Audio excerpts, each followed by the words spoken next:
Avantika, how are you doing today?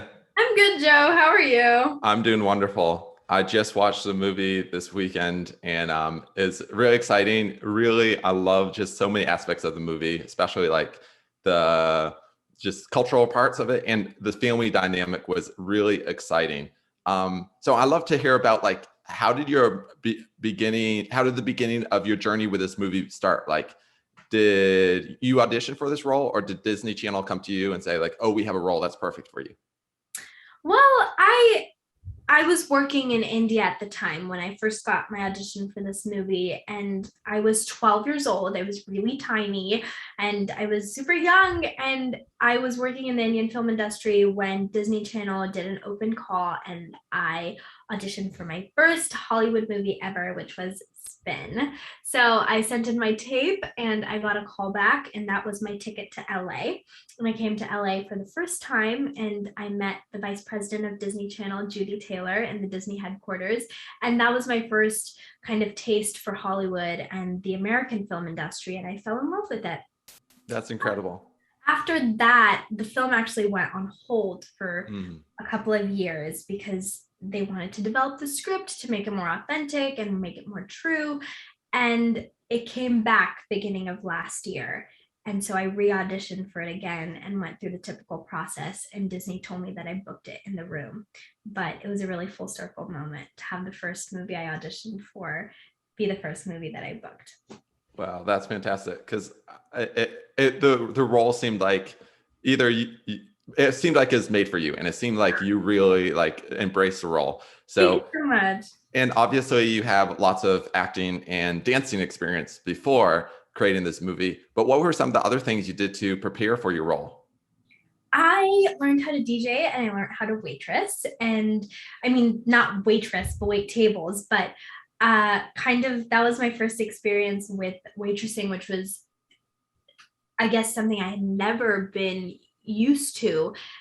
Waiting tables and carrying trays and carrying plates and moving around fast with all of the items that you're holding and multitasking. That was a whole new experience. And a lot of the choreographers and dancers on this movie have part-time jobs as bartenders and Mm. as waiters, so they were able to provide like real-time insight into how it works, and practical things and just little aspects that make it true or not true, just little things that I guess only waiters will actually see in the movie.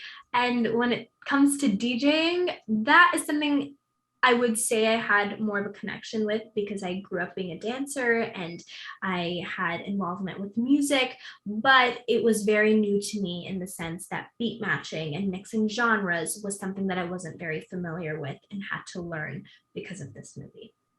That's really cool. And I think on both sides, it was really like, I love watching from, whatever I'm doing. And I'm like, oh, if I'm watching a movie and I know like that area, I'm like, oh, I can, waitresses are watching waitresses in movies a little bit more carefully. But you guys played like all the cast played their roles really well. So that was exciting to see. Thank you. And the movie was full of lots of culture, and it's the first Disney Channel movie with an Indian American lead, I believe. And so, what did this making this movie mean to you personally? What did I get?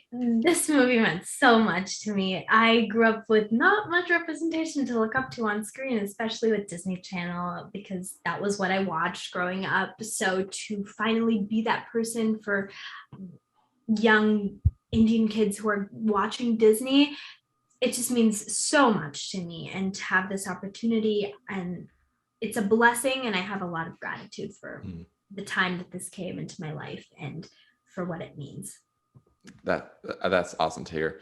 And there's so many like great themes. The family dynamics were amazing, and I think a lot of people are going to be inspired by this movie. What do you hope that like people when they watch this movie, adults and kids, what do you hope we walk away with after we watch this movie? I hope you walk away with the confidence to soar and reach for the sky.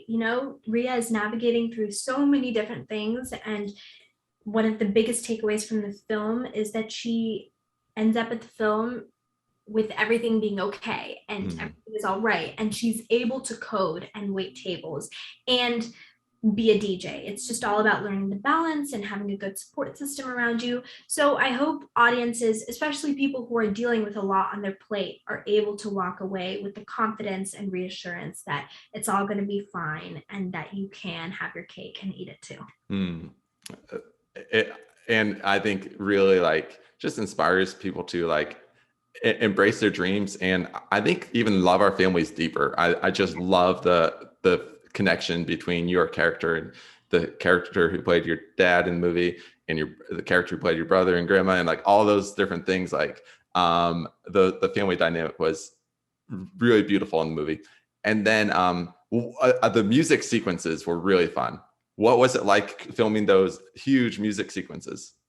So much fun. It was an insane experience because we had rehearsals and I had to kind of learn the specifics of the DJing, and Marius, who was our music composer, and Manjari kind of walked me through the sounds that I was hearing in the song, so I knew where exactly to place my fingers on the DJ setup itself. And little Easter egg is that some of the sounds that I was making with the DJing were kind of put into the soundtrack as well. So, I really had to have a good idea of what I was doing. So shooting those was amazing to finally be able to put all that work into real time and have it be filmed and have it be on screen. And the costumes were amazing. And since we shot that movie right like out of my quarantine period and COVID, it was great to see that many people. And we were obviously very safe and everyone wore masks and was social distanced aside from the filming. But it was great to see that many people and it was great to see everyone have a good time. And after a long time was I seeing that in person. And it was just super heartwarming for me to also be able to perform in front of them. Mm. And it's just so like big, especially the final scene in the movie, which I won't give away, which very like it's just so like exciting, and I think a great finish to the movie. Um, so you worked in this restaurant, Spirit of India, Yeah. and you're for those who haven't really eaten a lot of Indian food, what's your recommendation for people when they go to get Indian food for the first time? Huh. Well, I'm going to recommend something that most people don't. Most people recommend North Indian food, which is something that Americans are a little bit more familiar with, which is naan and chicken tikka masala. And those are kind of names that are familiar. But I would highly recommend trying South Indian food, which is dosa and idli. It's a lot more lighter and it's a lot more refreshing and super delicious to have in the summertime. Some key ingredients usually are like mint and peanuts, and they're just super delicious and super yummy. So that is something that I would recommend. Okay, awesome. I'm usually not too adventurous with trying new food, but I will order that next time I get Indian Hey, food. I'm glad I got one person onto the train. I'll check it out and then I'll decide if I like it. But Great. thank you so much for taking your time for the interview. And we're excited to see this movie and to share it with our friends and family. Thank you so much for having me, Joe.